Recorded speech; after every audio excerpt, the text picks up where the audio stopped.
ভয়াবহ ভূমিকম্পে কেঁপে উঠল সূর্যোদয়ের দেশ জাপান।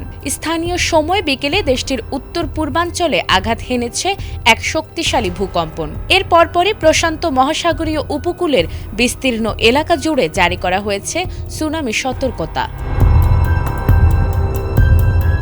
জাপানের ইওয়াতে প্রিফেকচারের সানরিকু উপকূলে এক ভয়াবহ আতঙ্ক ছড়িয়ে পড়েছে। স্থানীয় সময় বিকেল ৪:৫৩ যখন মানুষ দৈনন্দিন কাজে ব্যস্ত, ঠিক তখনই মাটির গভীর থেকে শুরু হয় তীব্র কম্পন। জাপান আবহাওয়া সংস্থার তথ্য মতে রিখটার স্কেলে ভূমিকম্পটির মাত্রা ছিল ৭.৪। ভূমিকম্পটির কেন্দ্রস্থল ছিল সমুদ্রপৃষ্ঠের মাত্র ১০ কিলোমিটার বা ৬ মাইল গভীরে। অগভীর এই উৎপত্তি স্থলের কারণেই কম্পনের তীব্রতা ছিল অনেক বেশি। জাপানের নিজস্ব ভূকম্পন তীব্রতা স্কেলে এই কম্পনের মাত্রা রেকর্ড করা হয়েছে আপার ৫। এর অর্থ হল কম্পন চলাকালীন মানুষের পক্ষে স্থিরভাবে দাঁড়িয়ে থাকা বা স্বাভাবিক চলাফেরা করা প্রায় অসম্ভব।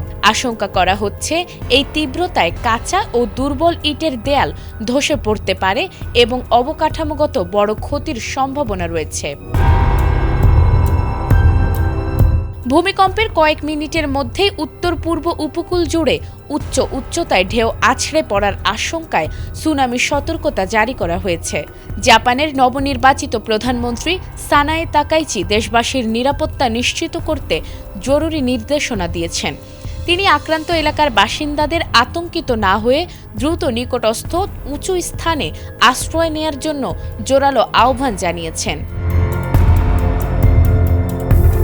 উপকূলীয় এলাকার বাসিন্দাদের সরিয়ে নেয়ার কাজ শুরু হয়েছে এবং উদ্ধারকারী দলগুলোকে সর্বোচ্চ সতর্ক অবস্থানে রাখা হয়েছে। সমুদ্রের পানির স্তরে কোনো পরিবর্তন আসছে কিনা সেদিকে কড়া নজর রাখছে প্রশাসন।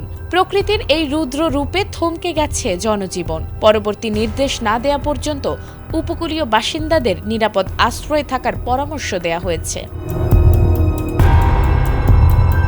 নাজমুন নাহার জান্নাত, এটিএন বাংলা।